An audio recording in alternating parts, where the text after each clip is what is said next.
Հանդիպում ունեցել եք ձեր այն անդամների հետ, ովքեր ազգային ժողովում պետք է աշխատեն եւ ինչ ռազմավարությամբ։ Հանդիպում ունեցել եմ։ Հունիսի 18-ին ձեր վերջին հարցազրույցի ժամանակ ասել եք հայտարարել եք այս համախմբված ընդդիմության մասին ու կոնկրետ, որ պետք է համակարգող խորհուրդ ստեղծեք, ուղիղ եթերներով ժողովրդի հետ այսպես կապի մեջ դուրս գաք եւ այլն, բայց այս քայլերից կարծես թե դեռ ոչ ոք չի իրականացվել։ Ուզում եմ հասկանալ, ինչա նախատեսում անել, ինչու պետք է արժեն։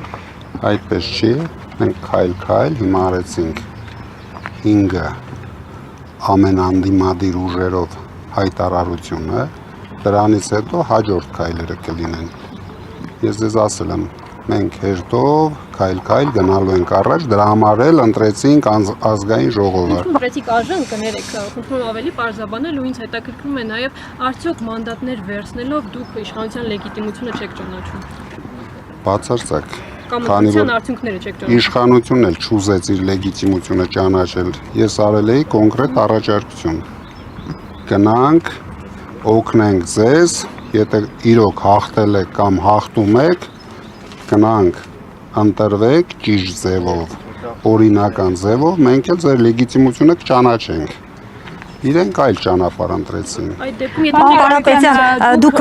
մինչև մանդատներ վերցնելու որոշումը ձեր ընտրողների հետ շփումներ են ունեցել ձեր թիմակիցները, որքանով ազդակը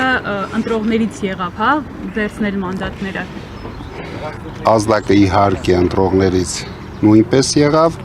բայց գլխավորը դա այն հաշվարկներն էր, որը ցույց տվեց ամենակարճ ճանապարհը Փաշինյանին հեռացնելու համար։ Պարզապես դուք նախընտրական շրջանում նաև քննադատություններն են շատ, որ վերցրեցիք համաձայնեցիք մանդատներ վերցնել։ Դա ուղղորդված քննադատություններ են, մենք դրան բացարձակ նշանակություն չենք տալիս, քանի որ հենց առաջի օրից Փաշինյանը, նրան աջակցողները սկսեցին այդ թեման շրջանառության մեջ դնել, իրենց թվում էր մենք իրենց պրովոկացիաներին կուլ կգնանք, բայց իրենց չհաջողվեց իրենց։ Կարապետյան, դուք ընտրական շրջանում ակտիվ հանդիպում եք ֆերմերների, գյուղացիների հետ եւ նրանց խնդիրները հենց առաջին աղբյուրից լսում եք։ Այս փուլում էլ շարունակելու եք իրենց հետ ակտիվ հանդիպումները եւ իրենց խնդիրները վերհանել հենց ազգային ժողովում ու լուծումներ գտնել։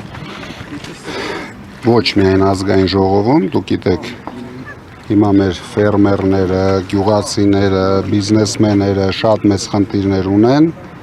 մենք ամեն օր ենք դա թմկարելու, առավել եւս ազգային ժողովում ու ամեն ինչ անելու ենք, որ մեր մոտեցումներով ինչ որ լուծումներ ունենանք։ Իմ գյուղացիները ճանապարհը փակել էին, կարկուտից վնասված փոխհատուցում էին պահանջում նաեւ այս շրջանում։ Ճիշտն ասած, ես ուշադիր չեմ եղել, չգիտեմ ինչ մասը։ Կարապետյան, դուք ասում եք մի անգամ